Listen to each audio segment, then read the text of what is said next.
Kakinada MLC Anantha Babu కారులో మృతదేహం కలకలం రేపుతోంది. కాకినాడలో ఎమ్మెల్సీ అనంతబాబు కారులో డెడ్ బాడీ కనిపించింది. గతంలో అనంతబాబు వద్ద డ్రైవర్ గా పనిచేశాడు సుబ్రహ్మణ్యం. ఎమ్మెల్సీ అనంతబాబు వచ్చి కారులో సుబ్రహ్మణ్యాన్ని తీసుకువెళ్లారని చెబుతున్నారు కుటుంబ సభ్యులు.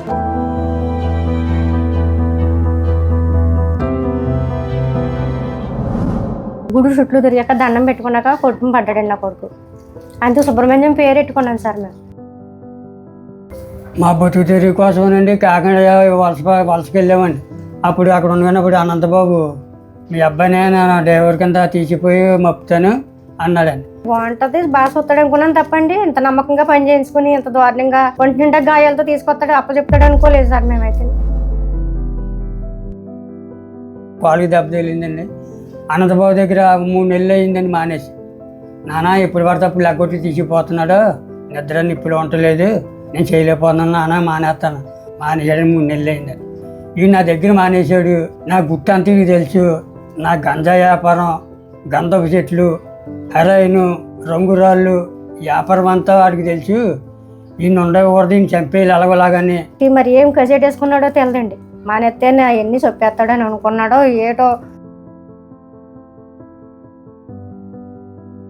ఈ 3 నెలలు గడిచాకప్పుడు రోజు నాకు ఫోన్ చేశాడండి. రాత్రి 7-7:30 అవుద్దండి. ఆ మధ్యలో ఫోన్ చేశాడండి. ఫోన్ చేస్తే రత్నం మీ అబ్బాయి ఎక్కడ ఉన్నాడని అడిగాడండి అనంతబాబు. సరే మరి నాకు 20,000 ఇవ్వాలి కదా, ఇప్పుడు ఇస్తారా? ఏమనుకుంటున్నారా మీరు? నా కోసం ఇవ్వకపోతే ఆ లంచ్ గురించి అబ్బా కూడా తీసేస్తాను, కబర్దారని మమ్మల్ని తిట్టాడండి, బూతు మాట్లాడాడండి. మళ్ళీ ఎవరు చేరి ఎక్కడ ఉన్నాడో తెలుసుకున్నాడు, ఆరా తీసాడండి. పలానా కొండపాలెం స్కూల్లో ఉన్నాడని ఇన్ఫర్మేషన్ వెళ్ళిందండి. కరెక్ట్గా 10:30కి బయటకు వస్తున్నాడని కూడా ఇన్ఫర్మేషన్ వెళ్ళిపోయిందండి. సుబ్బు బయటకు వస్తున్నాడని అప్పుడు గేట్ బయట కారు ఎట్టుకుని రెడీగా ఉన్నాడండి అనంతబాబు. బతికున్న మనిషిని 10:30కి తీసుకెళ్ళండి, 1:30కి శవం తీసుకొచ్చి ఇదిగో మీ అబ్బాయి చనిపోయాడు అంటున్నాడు. కారు చలలు అలా పెట్టాడు దారిలో. 4 డోర్లు ఓపెన్ చేసండి. సత్యబాబు ఇదిగో మీ అబ్బాయి సుబ్రహ్మణ్యం. అప్పుడు కుర్రలు చల్లలైట్లు చూస్తే ఇంక దండలు ఇవన్నీ కుట్టేని తొట్లండి, దెబ్బలు గొంతు మీద బూట్ కలితో తొక్కేసారండి. ఇక్కడ తెచ్చి విడిపోయింది పైన. ఒంటి నిండా రక్త గాయాలు, ఇసుక, తడిబట్టలతో ఉన్నాడు సార్ కుర్రోడు. తల మీద ఏమో 3 ఏళ్ళు దూరిపోయి ఎలాగ, మెడ మీద ఏమో రెక్కేసారండి. అనంతబాబు భార్య రెక్కేని బూరుతో సూది పుచ్చుకున్నా మనకు ప్రాణం గెసగెస ఆడిపోద్దండి. అలాంటి దాన్ని దెబ్బలు ఒంటి మీద ఉన్నాయండి. మరి ఎంత బాధ ఉంటుంది సార్. ఎంత గెసగెసలు ఆడిందో ప్రాణమేనండి. నేను చాలా బాధపడ్డాను. గారంగా పెంచుకున్నాను సార్ నా పిల్లల్ని. అయితే చాలా దారుణంగా చంపే తీసుకొస్తానని అనుకోలేదండి. యాక్సిడెంట్ ఎక్కడ తగిలితే ఇది కొట్టుకుపోతే ఇలా తొట్లు ఉండవా, ఏం జరిగారు అసలు నువ్వే కొట్టి చంపావా లేకపోతే అవతోనే చంపించావా మాకు తేలాల, మాకు తెలియదాకా మేము ఊరుకోమని నిలదీశానండి. అందరూ ఫోన్ చేసి అప్పడాలు మన కాకినాడలో ఎవరో దళితుల్ని ఎవరో చంపేశారట ఏంటి చూడండి. వెళ్ళేటప్పటికి 2 టౌన్ పోలీస్ స్టేషన్ దగ్గర కులాయి చెరువు దగ్గర నోకాలమ్మ టెంపుల్ ఉంది. అక్కడ ఆ నోకాలమ్మ టెంపుల్ దగ్గర అపార్ట్మెంట్ సెలార్లో కారులో శవం ఉంది. అక్కడికి వెళ్ళేదాడు పొద్దుట 6 గంటలకు వెళ్ళి. మా ఏమని పక్క కాగేసి రత్నం అయ్యింది, ఏది అయిపోయింది, 2 లక్షలు ఇస్తాను, మీ ఊరు కూడా నాకు తెలుసు, 2 అని ఇద్దరిని ఇలా చెరుకు గుర్తెట్టుకుని కారు డోర్లోకి లాగేస్తున్నాడు.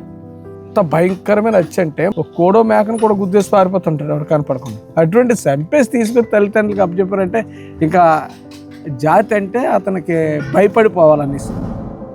ఆ రోజు వైసీపీ నాయకులు కొద్దిమంది కార్పొరేటర్లని, కొద్దిమంది కౌన్సిలర్లని ఆ సోమలకోట నుంచి కాకినాడ నుంచి వీళ్ళని తీసుకొచ్చి వేరు విభజించి పాలించన్నట్టుగా భార్యను దిక్కుని పెట్టి వాళ్ళ అమ్మ వాళ్ళ నాన్న దిక్కుని తీసుకెళ్ళి వాళ్ళ తమ్ముడు పక్క తీసుకెళ్ళి మేము మాట్లాడేసామని వీళ్ళు కనిపించేయడానికి చాలా భయంకరమైనటువంటి. చంపేయడం ఒక తంతు అయితే, చంపేసి బాడీని డోర్ డెలివరీ ఇంటికి తీసుకొచ్చి అప్పచెప్పడం ఒకటైతే, మళ్ళీ అక్కడే కొన్ని గంటల్లో వాళ్ళ కుటుంబాన్ని విభజించడం. అలాగా జైల్లో పెట్టాక 210 రోజులు 8 రోజులు ఉన్నాడని డిపార్ట్మెంట్ బెయిల్ మీద బయటకు వచ్చేసాడు. బయటకు వచ్చినప్పుడు మళ్ళీ సంబరాలు చేసుకుంటా ఊరేగింపు చేసుకుంటా తీసుకెళ్ళారు. మాకు ఆశ్చర్యం వేసిందండి. ఇదే నా కొడుకుని అంత దారుణంగా చంపే తీసుకొచ్చినండి, అంత దండలే తీసుకొస్తున్నారంటే నా ఆశ్చర్యం వేసింది సార్. అప్పుడు టీవీలో చూస్తుంటే నాకైతే తనే మర్డర్ చేసి తనే ఒక్కడే డోర్ డెలివరీ చేసి ఓ బాడీని తీసుకొచ్చి అక్కడ పెట్టి నేరస్తుడి కింద ఒప్పుకుని జైలుకి వెళ్ళి వస్తే సంబరాలు అంటే సైకోలుగా తయారవేసి పిచ్చోలుగా తయారవేసి సంబరాలు వేస్తారు. రాష్ట్ర స్థాయి నాయకుడు అయ్యుండి ఒక సీఎం చేసిన వ్యక్తి అయ్యుండి అటువంటి ఆయన ఖండించకుండా పోయి అంటే తప్పు చేయను ప్రోత్సహించినట్టే కదా అర్థం.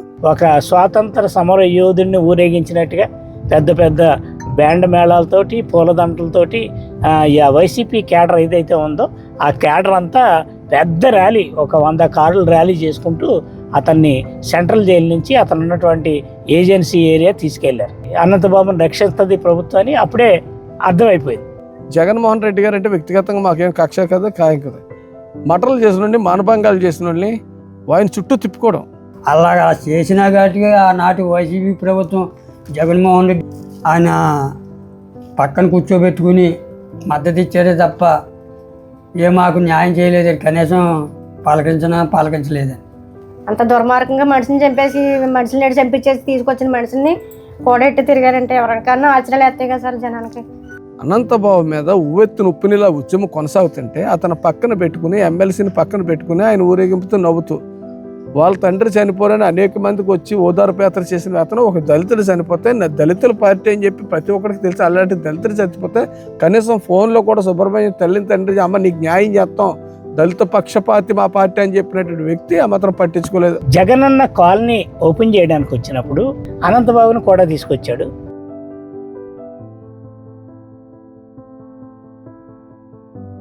మళ్ళీ ఆయన పైపచ్చిగా దళితులు నా అక్క చెల్లెళ్ళు, నా అక్క అన్నదమ్ములు చేసేది ఒకటి సార్, మాట అనేది ఒకటి అయిపోతుందండి.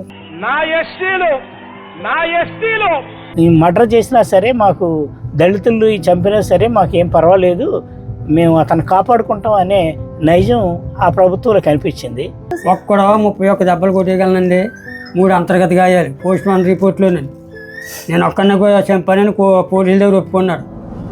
మద్రాసు ఫోరెన్సిక్ వాళ్ళు చేసినటువంటి ఎనాలిసిస్లో భార్య కూడా చనిపోయిన యార్డు దగ్గర అనంతబాబు భార్య చనిపోయినటువంటి సుబ్రహ్మణ్యం బ్రతికొండగా అక్కడ తిరిగినట్టు విజువల్స్ వచ్చినాయి.